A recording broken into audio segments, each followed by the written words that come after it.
Meskipun saat ini prioritas masih pada penanganan tanggap darurat bencana banjir bandang dan longsor di wilayah Sumatera, beberapa pihak meminta pemerintah membentuk tim investigasi khusus agar kejadian banjir bandang dan longsor tidak terulang lagi.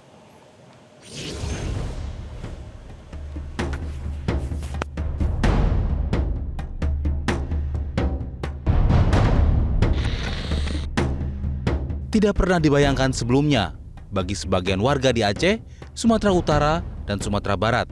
Air bah tumpah ruah menerjang yang dilaluinya. Infrastruktur hingga manusia hanyut menyebabkan ratusan jiwa meninggal dunia. Kerusakan lingkungan akibat pembukaan pembalakan liar turut memperparah eskalasi bencana. Isu alih fungsi lahan mencuat begitu banjir bandang dan tanah longsor menerjang 3 provinsi di wilayah Sumatera itu. Hutan di Sumatera yang dulu lebat secara sporadis beralih fungsi. Wahana Lingkungan Hidup menuding pembukaan lahan untuk daerah pertambangan menjadi salah satu pemicu bencana besar itu terjadi. Ya, kalau siapa yang ditanya yang paling bertanggung jawab, kan ada 2 hal nih. Dalam praktek lapangan tentu pelaku ya. Misalnya kalau dia penambang, ya pelaku penambangan. Tetapi kan mereka nggak berdiri sendiri. Yang memberikan lahan, di mana lokasi lahannya ada. Kalau dia izin pinjam pakai kawasan hutan, berarti Kementerian Kehutanan. Kalau yang memberikan HGB, HGU, berarti dia Kementerian ATR. Gitu ya. Nah, lagi-lagi ya, paling utama adalah pemerintah, apapun ceritanya. Karena selalu yang didorong adalah investasi.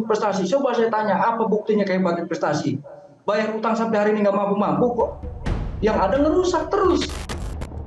Wakil Ketua Komisi 4 DPR RI Alex Indra Lukman menegaskan pemerintah perlu membentuk tim investigasi khusus.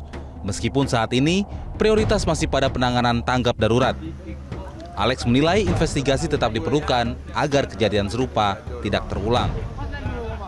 Logika kita juga mengatakan ini bukan hanya kemudian air yang melimpah, tetapi ada sesuatu di hulu, di lereng bukit yang terjadi. Oleh karena itu nanti pada Kamis tanggal 4 Desember pukul 14 kita sudah mengundang Kementerian Kehutanan untuk paparan. Apalagi kita juga sudah membaca pernyataan dari Pak Menteri Kehutanan bahwa akan melakukan evaluasi dan akan merumuskan sebuah kebijakan yang berbeda, yang baru untuk mengatasi hal ini.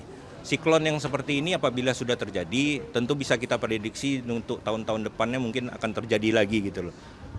Oleh karena itu memang butuh kebijakan tentang kehutanan kita yang baru, yang up to date untuk supaya bencana seperti ini tidak terulang lagi.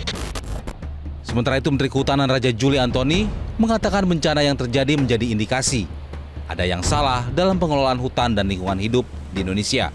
Menurutnya, penebangan hutan liar yang tidak terkontrol berkontribusi besar terhadap bencana yang terjadi. Semua mata melihat, semua telinga mendengar, semua kita merasakan ya, apa yang terjadi di 3 provinsi itu. Ya, berharap tidak akan melebar ke wilayah lain. Tapi ada momentum yang baik ya untuk kita mengevaluasi, introspeksi ya, bahwa ada yang salah nih dari pengelolaan hutan dan lingkungan hidup kita. Dan alhamdulillah kita senang sekali Pak Presiden Prabowo Subianto juga dalam pidatonya kemarin mengatakan bahwa penebangan hutan yang liar, ya, yang tidak terkontrol, ini adalah merupakan salah satu kontribusi terhadap bencana-bencana yang terjadi. Warga dan pecinta lingkungan mendesak pemerintah untuk mempublikasikan hasil investigasi secara transparan. Mereka menuntut penindakan tegas agar hutan tidak terus dieksploitasi secara ilegal. Tim Liputan Metro TV. Jelajahi cara baru mendapatkan informasi. Download Metro TV Extend sekarang.